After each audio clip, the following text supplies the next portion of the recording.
Innallaha wa malaikatahu yusalluna 'alan nabi ya ayyuhalladzina amanu sallu 'alaihi wa sallimu taslima. Kenapa Allah itu menyamakan dunia dengan air? Kehidupan dunia ini seperti air berputar. Karena dari air itu kan semuanya jadi tumbuh. Jadi kalau sudah kena bumi itu, kalau kena air itu jadinya tumbuh. Ya. Nah, Ahsanta barakallah.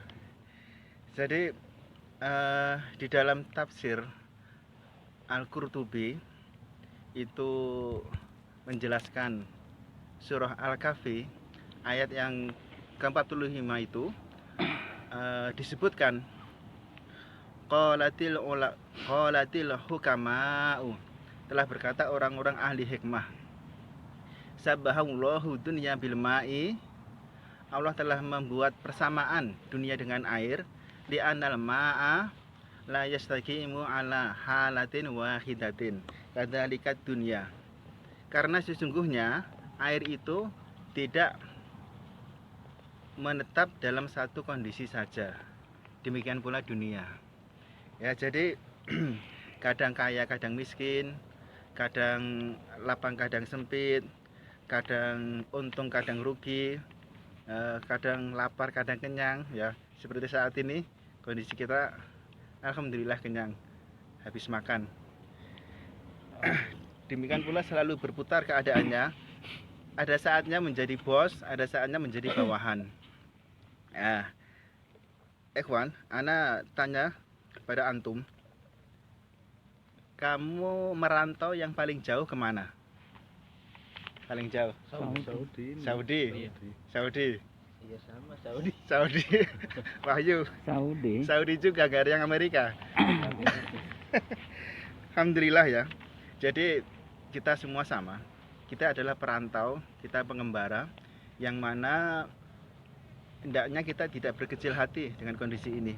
Karena sifat ini seperti air, yaitu tidak menetap dalam satu kondisi saja. Ini faedah pertama. Kemudian faedah yang kedua, wali anal ma'a la yabqa wa yadhabu kadzalika dunya tufna.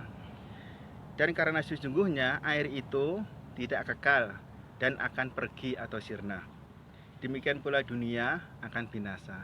Ini sangat jelas sekali sebagaimana firman Allah SWT dalam surah Ar-Rahman yang berbunyi kullu man 'alaiha fan, setiap yang ada di permukaan bumi pasti binasa.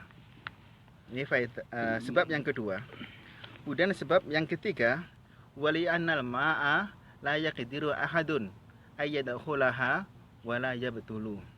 Dan karena sesungguhnya air itu jika orang masuk ke dalamnya, maka dia tidak bisa menghindar dari air itu. Artinya apa? Artinya basah. Dia akan basah. Wa kadzalika dunya la yaslamu ahadun dakhalaha min fitnatiha wa afatiha. Demikian pula dunia, tidak ada seorang pun yang selamat ketika masuk ke dalam dunia dari fitnah dan ketergelinciran. Ini semakna dengan hadis Nabi kita Muhammad SAW yang bersabda, kullu bani adama khata'un wa khairul khata'ina tawwabun. Setiap anak Adam pasti bersalah, dan sebaik-baik orang yang bersalah adalah yang bertaubat. Ikhwati fillah, yang ketiga. Kemudian sebab yang keempat, yang terakhir, wali annal ma'a idza kana biqadri kana nafi'an mumbatan. Karena sesungguhnya air itu jika sesuai kadarnya maka akan bermanfaat dan menumbuhkan. Ini karena konteksnya itu air hujan, yaitu kemudian menumbuhkan tanaman, maka di sini disebutkan bermanfaat dan menumbuhkan tanaman. Wa kadzalika lakin Wa idza jawazal miqdari kana dharan muhlikan. Dan apabila air itu melebihi batas ketentuan, maka akan berbahaya dan membinasakan. Wa kadzalika dunya al-kafafu minha yanfa'u wa fuduluha yadurru. Dan demikian pula dunia, rezeki yang cukup sederhana itu adalah bermanfaat, dan rezeki yang berlebih-lebihan itu membahayakan. Ini sebagaimana firman Allah Subhanahu wa taala dalam surah Asy-Syura ayat 27 yang berbunyi, A'udzubillahi minasyaitonir rajim.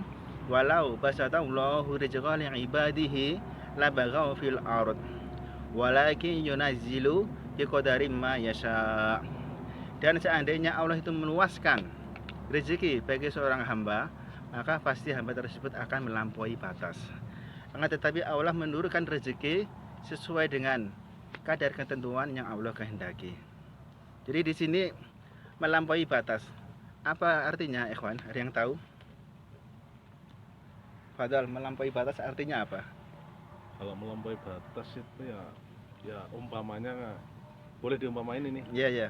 Kalau diumpamakan itu kelebihan itu yang akhirnya menjadikan kita itu jadi lupa ya, gitu. Aksanta. Kayak seperti gini aja, gelas itu kalau diisi air kalau penuh kan tumpah. Iya. Aksanta barakallah ya, kayak gitu ya, ikhwan. Jadi artinya ada dua.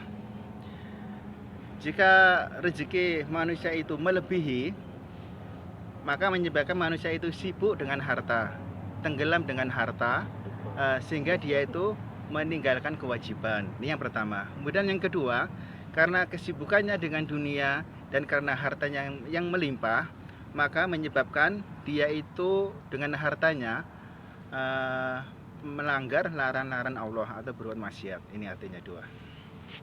Barakallahu fiikum. Inti dari yang nomor 4, sebab nomor 4 ini intinya adalah apa?